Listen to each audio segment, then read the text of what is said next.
Hey, what's up? This is Carrero. I'm here because I want to talk to you about the rule of the square, which is a rule which is going to save a lot of time to you in the clock during endgames. And for some reason people do not know this, and I do believe that this is quite important. So basically the rule of the square is going to allow you to see if you're going to be able to catch a pawn during an endgame, a pass pawn of course. So let's start to take a look at the examples here. So we're going to begin with this position. We have a couple of ways to go about this pawn on a6 in this position and to see if it is going to promote before we can catch it with our king.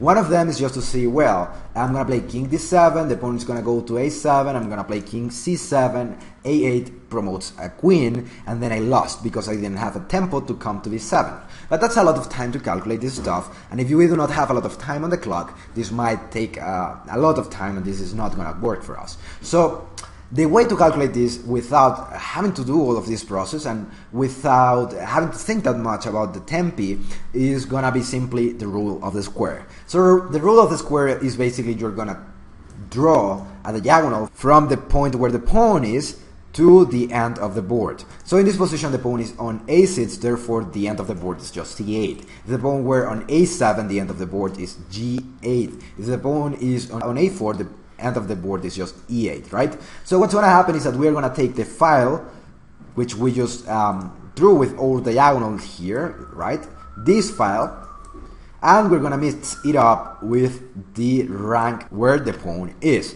So in this position, the square that's going to come out of it is the square c6, right? Out of these two lines, we're going to generate a square. Basically, the square is this one, from the point where the pawn is to the point where the diagonal finished. So how does it work, right? If the king is not going to be able to get into this square, we are going to promote and we are going to win without having to be too worried about it. Like for example, in this position, I can know that the king is not going to be able to catch my pawn because it is not into the square. If the king is into the square, if the king is in any of these squares here, then the king can catch the pawn, and therefore you're not going to be able to promote so easily. So in this position, I know that after king d7, a7, king c7, a8, I'm going to promote without having to calculate that much because the king is not going to be into the square. So let's take a look at another example here. Chapter number 2. This is just the same position, but we're going to see now.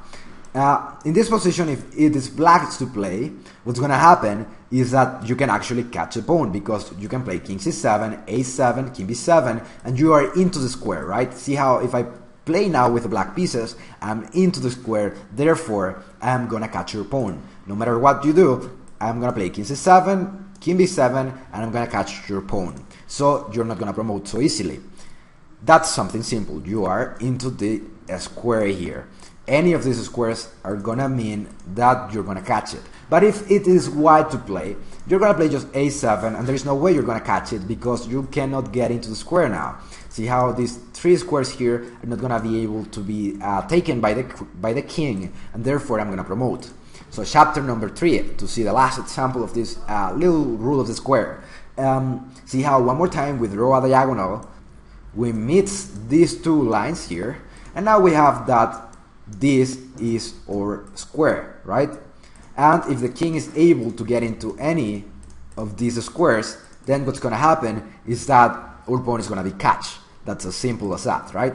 Of course, if the king weren't here on the queen side, but here, then the square will be done in this direction, because that's the way it works. So, in this position, if it's whites to play, I can play e6 and you're not gonna be able to get into the square, therefore I'm gonna promote. See how e6, you come here, e7, you come here, and I promote. So that's easy for me.